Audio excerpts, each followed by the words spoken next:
Welcome back to the Neighborhood Go-To Guy. We have a lot to do and only a little bit of time. Let's get to it. Today we're going to work on the Craftsman Easy Walk Push Mower with the Briggs and Stratton 6.5 horsepower motor. And the backstory on this is it's hard to start, or sometimes it doesn't start at all. Try and give it a start, see if it starts. And I know it's not fuel because I just added clean fuel. And I'm going to take the air filter cover off. And that's not the greatest, but I'm going to spray a little starting fluid, just a little bit. And I'll give it a couple pulls and see if it starts.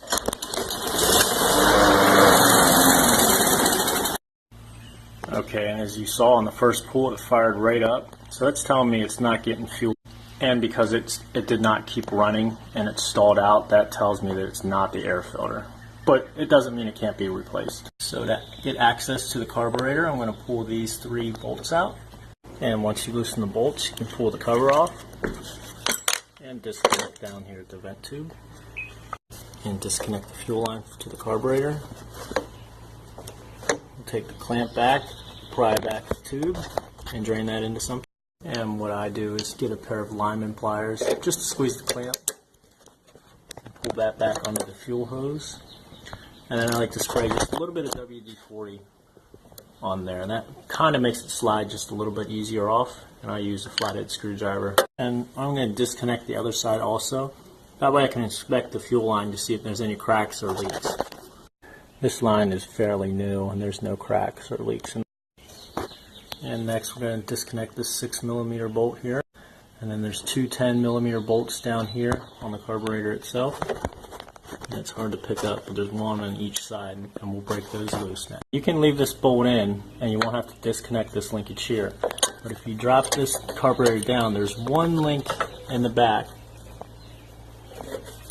right here, and we'll disconnect that, and we'll drop the carburetor. And once you loosen that, you can go ahead and take the bolt out. Take the bolt cover off and inspect that. Take the pin out of the float, and once the pin's removed, we can take the float out. And the needle jet comes out with the float. And from here we'll start blowing out all these little holes with carb cleaner. And the last thing we want to clean out is this tiny hole. Our needle to the float. Attached, we'll set it back in. And then align the holes and put the pin back in. Make sure our gasket is attached. Reinstall. Your reassembling is make sure this black piece sits down in this notch here. And once that's aligned, you can go ahead and tighten the bolt.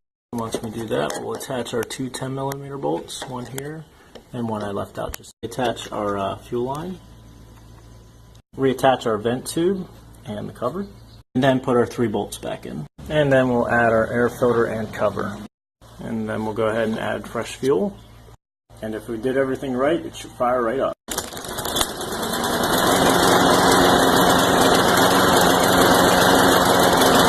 Didn't seem like it was running right, so I went ahead and took the muffler off and looked up in here. I see a lot of debris, so I want to clean that. Next we're going to remove the 3 bolts. The next bolt to come out, get the oil off. The next 4 bolts are one here, one down there, and on the other side. And once you pull those 4 bolts out, you can take this cover off and you can see something made a nest in there. And as I state in my description, I'm not a professional. I had no idea that this connected to the exhaust. It has to do something with the exhaust, and that's why it was running poorly. But that's nice and clean and free of obstruction, so it can work properly. One thing I missed when I took it off was this piece hooks in. You have to turn it sideways, and then this attaches in here. Gasket in the front, gasket in the back, and then put the muffler on. It's really hard to show with one hand and trying to do it, so that's what it looks like when it's. We attach our 4 bolts here, 1, 2, down here makes 3 and 4, and then our oil nut and the other 3 nuts once we align these holes. And once you get all those in, it's time to put the cover back on and then put the 2 screws in. Hopefully you learned something from this video. If you like my channel, be sure to subscribe, hit the like button below, comment if you want. See you next time from the Neighborhood Go-To Guy.